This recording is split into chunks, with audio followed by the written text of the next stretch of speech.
Bienvenue dans l'interview pan-européenne d'Arte réalisée avec 8 médias partenaires. Aujourd'hui, nous accueillons Philippe Aghion, économiste, professeur au Collège de France et co-lauréat du prix Nobel d'économie 2025. Tout de suite, son portrait.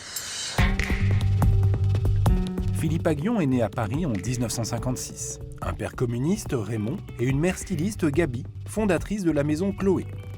Ses études, ce sont d'abord les mathématiques. En France d'abord, puis aux États-Unis. En 1987, il obtient un doctorat en économie à Harvard. C'est dans ces années-là qu'il découvre les travaux de Schumpeter et sa théorie de la destruction créatrice. Il va la centrer autour de l'innovation. Il publie ses travaux en 1992. Social-démocrate comme il se définit, il a conseillé François Hollande et Emmanuel Macron. En 2024, il participe à la rédaction du rapport Draghi sur l'avenir de la compétitivité européenne. En 2025, il reçoit avec deux de ses pairs le prix Nobel d'économie décerné par la Banque de Suède pour leurs travaux sur l'impact de l'innovation sur la croissance économique. Bonjour Philippe Aghion. Bonjour. Merci de nous accueillir ici au Collège de France dans cette salle de l'Assemblée. À mes côtés, pour vous interviewer, Joëlle Meskens, qui est correspondante à Paris du quotidien belge Le Soir. Bonjour. Oui, et bonjour. Jacopo Zanchini, rédacteur en chef adjoint de l'hebdomadaire italien Internazionale.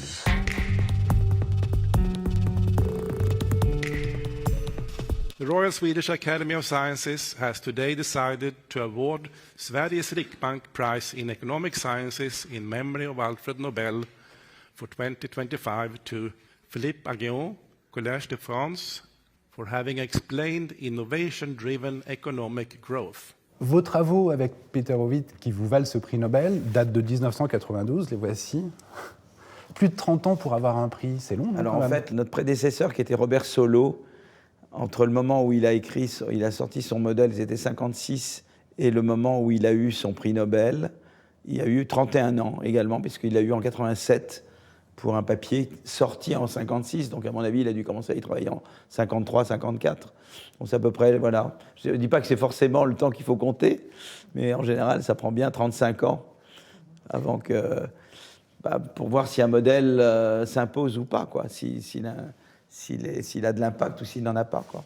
Alors l'idée centrale, c'est celle de la croissance par la destruction créatrice. Oui. En quelques mots simples, comment est-ce que vous définiriez cette croissance par la destruction créatrice ? C'est-à-dire c'est un monde dans lequel la croissance est tirée par le fait qu'il y ait sans arrêt des nouveaux talents. Ça fait des entrepreneurs qui créent des entreprises, qui les développent. Et parce qu'ils innovent, parce qu'ils ont trouvé un meilleur produit, une meilleure façon de produire, et donc ça leur donne des rentes d'innovation, et ça leur permet de se développer. Et évidemment, le problème, c'est qu'une fois qu'ils se sont développés, qu'ils sont devenus des entreprises plus importantes, ils sont très tentés d'utiliser leurs rentes pour empêcher de nouveaux entrants. Et l'État, quel rôle il doit avoir dans... L'État a un rôle à jouer dans la politique de concurrence, justement, pour faire en sorte que les entreprises en place ne puissent pas empêcher l'entrée de nouveaux innovants. Et là, c'est tout ce qui est politique de concurrence. Et puis l'État a un rôle à jouer pour aider les travailleurs, les employés, de se réallouer d'un job à un autre, parce que la destruction créatrice, c'est de la création de nouveaux emplois, mais c'est aussi des destructions d'emplois. Donc il faut gérer ça. Et donc, par exemple, les Danois ont inventé le système de flexi-sécurité, qui est que quand tu perds ton job, pendant 2 ans, tu as des indemnités chômage très généreuses et on t'aide à te former, à trouver un nouvel emploi. Et puis il y a la politique fiscale, évidemment, elle doit être intelligente. Je dois financer l'éducation, la santé, mais je dois en même temps avoir une fiscalité qui ne décourage pas l'innovation. 30 ans, 35 ans après, est-ce que votre théorie de la croissance par la destruction créatrice est encore valide finalement? Est-ce qu'elle Elle est plus valide que jamais. Elle s'est imposée. En fait, on a remplacé... ça fait un peu self-important, comme on dit en anglais, mais cette théorie, maintenant, est devenue la théorie dominante. Et elle s'est imposée. C'est devenu le paradigme dominant en croissance maintenant. Le rapport Draghi s'est basé sur nous. Le rapport de la Banque mondiale sur Middle Income Trap s'est basé sur nous. Enfin, c'est devenu maintenant l'approche dominante.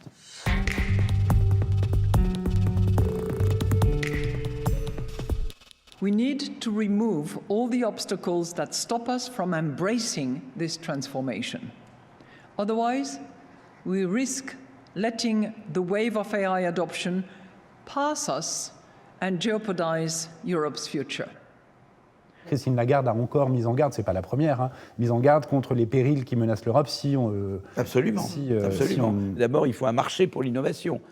Pour avoir des rentes d'innovation, il faut un marché. Or, le marché européen est segmenté. Nous n'avons pas vraiment un marché unique parce que chaque pays membre impose ses réglementations. C'est ce qu'on appelle le gold plating. Donc voilà, et ça fait aussi que ça limite la concurrence quelque part, malgré le fait qu'on ait une bonne commission de concurrence en Europe. Mais on a un marché segmenté. Par ailleurs, nous n'avons pas un bon écosystème financier de l'innovation.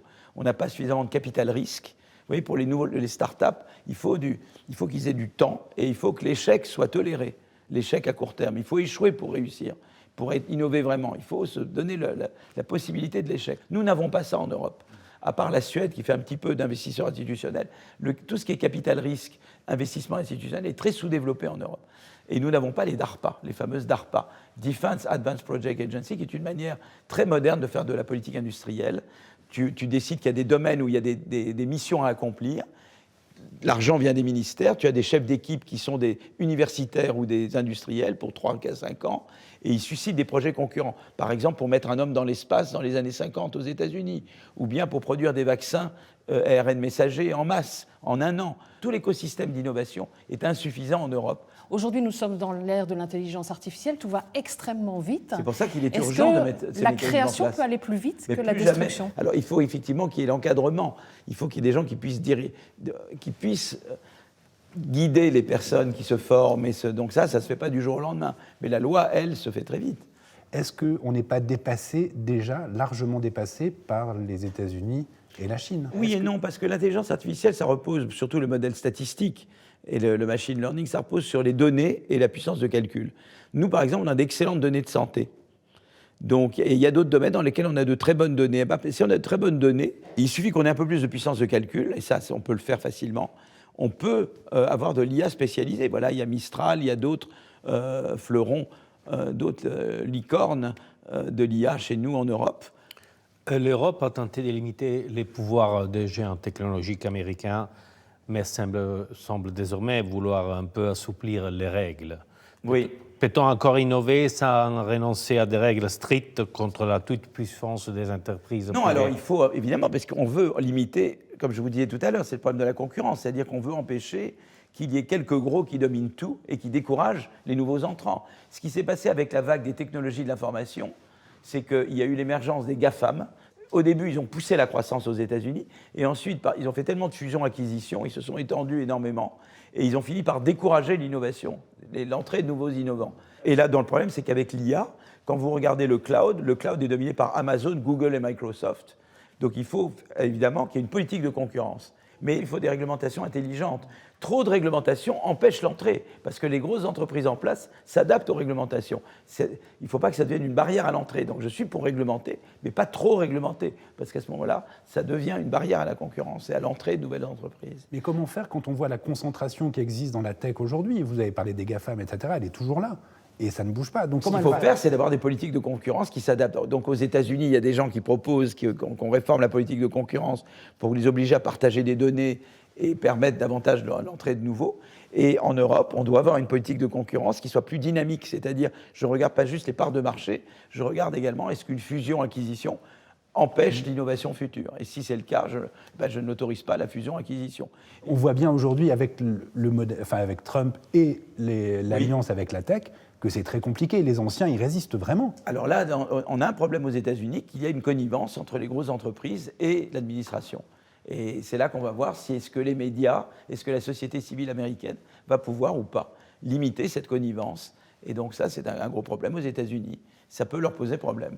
Et il faut éviter la même chose en Europe, effectivement. On sent malgré tout votre optimisme à propos de l'intelligence artificielle. Oui, elle a un potentiel formidable. Malgré tout, elle suscite encore des réticences. Comment les lever, ces réticences? Et d'autre part... Je suis optimiste parce que, si vous voulez, elle a un potentiel de croissance. Elle permet d'automatiser des tâches dans la production des biens et services et dans la production des idées. C'est-à-dire beaucoup plus facile d'avoir des idées avec l'IA. On peut recombiner les anciennes idées pour en créer de nouvelles beaucoup plus facilement avec l'IA.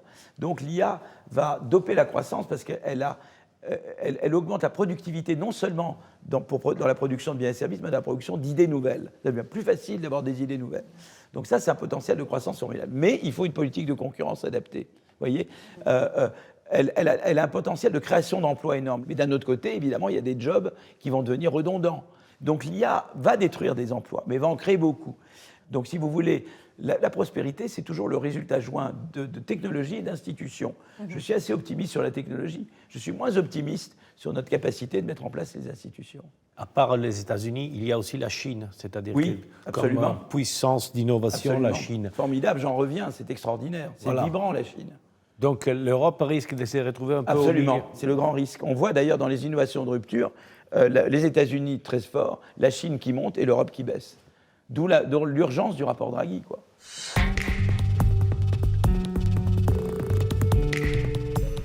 Would you say that this is a do this or die moment for Europe? No, I don't think so. There's nothing. It's do this or it's a slow agony. L'urgence Draghi, c'est vraiment ce constat que l'Europe est en train de décliner par rapport et aux États-Unis et à la Chine. Parce qu'à la Chine, ils ont une politique industrielle. Ils ont une politique industrielle par l'innovation. Ils ont une politique très volontariste d'innovation et de politique industrielle. Mais ils ont aussi de la concurrence en Chine. Ils la font autrement. Ils ont, à leur manière, essayé de réconcilier concurrence et politique industrielle. C'est très intéressant ce que font les Chinois, avec leur système. Je ne dis pas qu'il faut qu'on fasse comme les Chinois. Mais alors que les Européens, au nom de la politique de concurrence, empêchaient toute politique industrielle. Et ça doit changer. La doctrine économique européenne doit changer. Mais justement, cette doctrine, vous y avez participé, en tout cas de ce fameux rapport Draghi de l'an dernier sur la compétitivité européenne. Il demande un investissement massif de 800 milliards d'euros par an. Comme vous y avez collaboré, est-ce que ça justifie l'innovation? Ces travaux justifient... Ça justifie, le marché unique, un vrai marché unique. 2, ça justifie un écosystème financier pour permettre à des entreprises de trouver des financements. Vous voyez, en France, on a beaucoup de start-up, elles partent aux États-Unis parce qu'il n'y a pas le capital risque et les investisseurs institutionnels chez nous. Et on a besoin d'une meilleure articulation entre l'université et l'industrie. Alors le problème, c'est que pour le moment, il n'y a que 10% du rapport Draghi qui a été mis en œuvre. Mais le problème, c'est qu'on n'arrivera pas à faire ça à 27. Moi, je crois beaucoup dans Coalition of the Willing. Un peu ce qui se passe pour l'Ukraine. Voilà, c'est-à-dire que des pays qui veulent faire se mettent ensemble. Par exemple, la France et l'Allemagne ont eu un sommet en septembre. Ils ont décidé qu'entre eux, ils allaient essayer de faire un marché unique pour le high-tech franco-allemand. Peut-être que l'Angleterre se joint à nous. D'ailleurs, moi, je pense que l'Angleterre a vocation à se joindre, même si elle n'est pas dans l'Union européenne. L'Angleterre a vocation à être dans la Coalition of the Willing. Starmer ne demande pas mieux. Je pense que dans les domaines comme la défense ou la santé ou la transition énergétique, les Anglais sont très bons. Donc, s'ils veulent nous joindre, ils se joignent à nous. Mais je ne crois pas du tout qu'on va faire ça à 27. Je pense que c'est Coalition of the Willing que la bonne approche. À propos de l'Allemagne, oui. Combien ça pèse la crise économique allemande sur la difficulté de l'Europe à innover? Oui, alors ça pèse. C'est évidemment qu'il y a un problème avec l'Allemagne, c'est qu'elle avait des débouchés en Chine, beaucoup, et c'est vrai que le protectionnisme américain n'est pas bon non plus. Mais je ne pense pas que l'Allemagne soit un frein au développement du reste. Je pense que le frein, c'est le fait que les pays ne veulent pas s'engager dans les politiques recommandées par Draghi ou par... Je pense que le frein vient de là. Au contraire, je pense que l'Allemagne, en ce moment, est davantage désireuse d'investir. Si vous deviez vous adresser aux jeunes européens, leur diriez-vous que l'Europe peut encore être une puissance innovante dans le monde de demain? Oui. Je pense qu'on a des potentialités énormes d'innovation en Europe. Je pense aussi qu'on peut tirer parti du fait que les Américains restreignent beaucoup leurs relations avec les Chinois. Je pense qu'on a un jeu intelligent à jouer avec la Chine. Il faut à la fois se protéger d'elle, mais collaborer avec elle. C'est compliqué de faire ça. Hein. C'est ce qu'on appelle de la coopetition. On est concurrents, mais on doit coopérer dans certains domaines. L'Europe a beaucoup à offrir. Donc, et quand elle se réveille, ça donne quelque chose d'important. Donc je pense qu'il y a beaucoup de choses à faire en Europe, mais il faut qu'un certain nombre de pays prennent ça en main et décident d'avancer, quoi. Voilà. Le problème maintenant en Europe, moi je vais vous dire ce que c'est le danger populiste. C'est-à-dire que vous avez l'Allemagne, l'Angleterre et les États-Unis et la France, on a des menaces de populisme dans ces 3 pays dans les 2 ans. Et c'est pour moi le grand danger, il est là. Je veux dire, c'est que voilà 3 pays qui vont être les piliers du redressement européen. Je ne sais pas quel gouvernement nous aurons dans 2 ans. Ça, c'est mon souci principal.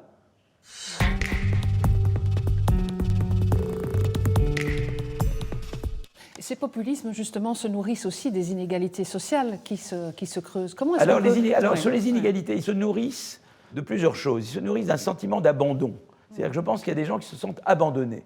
Le système éducatif français s'est détérioré. L'école, aujourd'hui, en France, est moins un ascenseur social qu'elle l'était. Il faut qu'elle se ressaisisse. Il faut une grosse réforme scolaire pour que l'école remplisse sa promesse républicaine. La santé, il y avait la promesse d'être soigné n'importe où.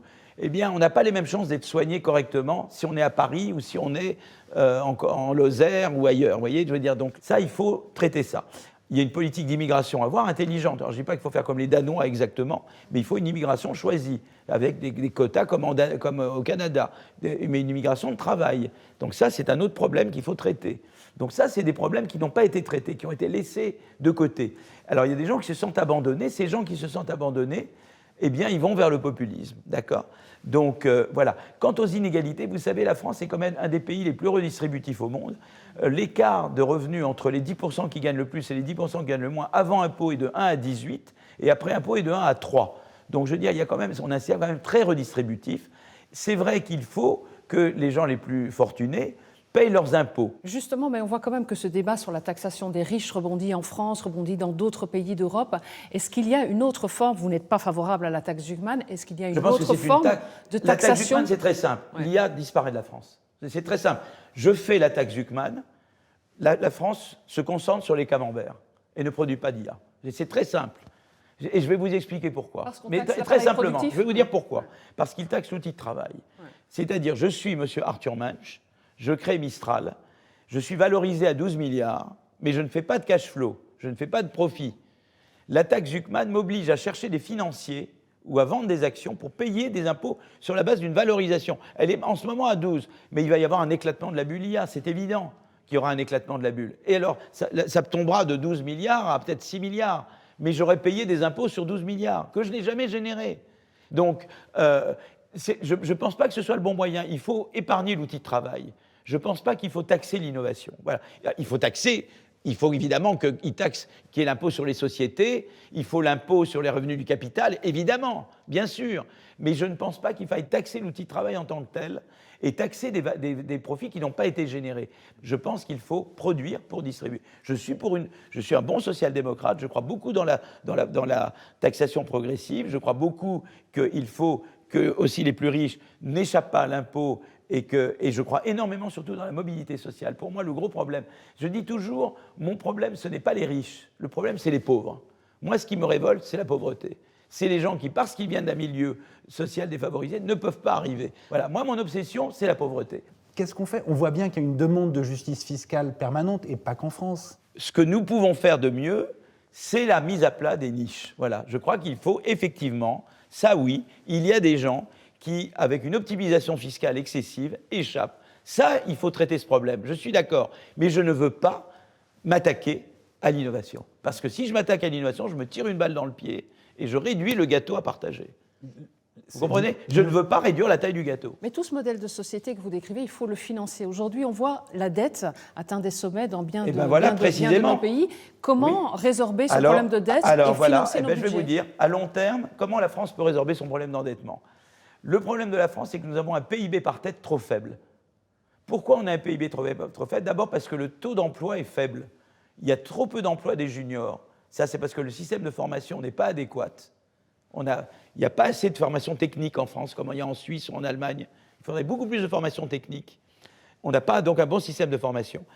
Il y a un sous-emploi des seniors parce que les entreprises utilisent de manière abusive les ruptures conventionnelles pour se débarrasser dès l'âge de 50 ans d'employés dont elles ne veulent pas. Et il faut faire une réforme des retraites, mais pas avec l'âge minimum 64 ans. Les Français n'en veulent pas. Les Français sont prêts pour la réforme à point, sans âge pivot. Deuxième source, c'est la productivité, ça c'est l'innovation. Et vous voyez, on voit bien ce qu'on peut faire avec un point. Et un point de croissance supplémentaire pour la France, c'est 15 milliards de plus.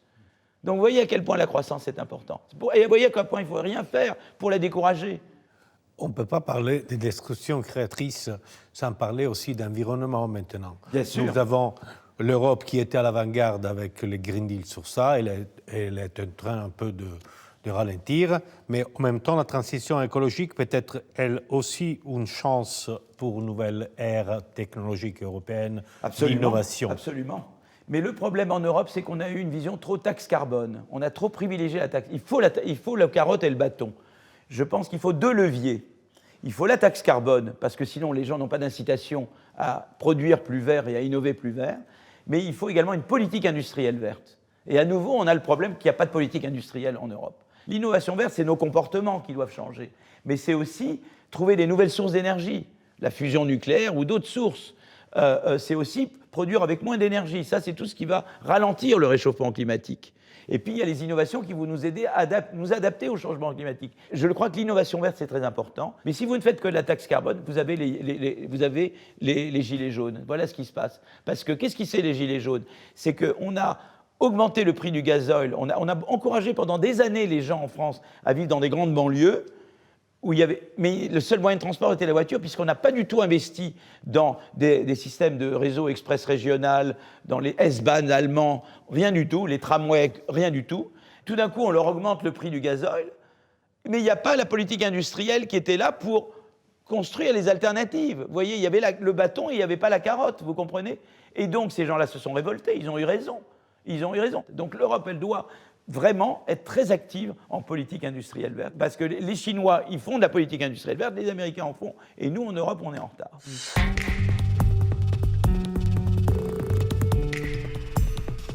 Pour conclure, c'est le message que vous allez délivrer, pas vous, parce que vous êtes 3 récipiendaires du prix Nobel cette année. Ah oui, le message. Le fameux discours du banquet. Quel message vous voulez délivrer? C'est un message plutôt d'optimisme. Il y a des gens qui sont très pessimistes. Et nous, l'idée, c'est de dire qu'il y a de quoi être optimiste, mais c'est un optimiste raisonné. C'est-à-dire que c'est à nous de mettre en place les bonnes institutions pour tirer parti des révolutions technologiques qui, elles, ont un potentiel énorme. Mais une révolution technologique, c'est comme un cheval fougueux, où il vous amène dans le mur, où il vous amène à bon port. Et c'est vous qui devez guider le cheval. Et guider le cheval de l'IA, par exemple, c'est mettre les bonnes institutions. Moi, je me suis engagé dans l'économie, parce que j'étais militant politique. La pauvreté me révolte. Je veux qu'un enfant de n'importe quel milieu puisse arriver à avoir de la promesse. C'est ça que je veux. Et je veux une vie où les gens passent d'un emploi à un autre sans que ça soit vécu comme un drame. Voilà la société que je veux. Donc, on a les moyens de mettre en place cette société. Parce que l'IA va produire énormément de richesses. On a les moyens de le faire. Donc il faut simplement se donner les institutions nécessaires pour y arriver. Voilà. Merci beaucoup, Philippe Aghion. Merci. Merci. Merci.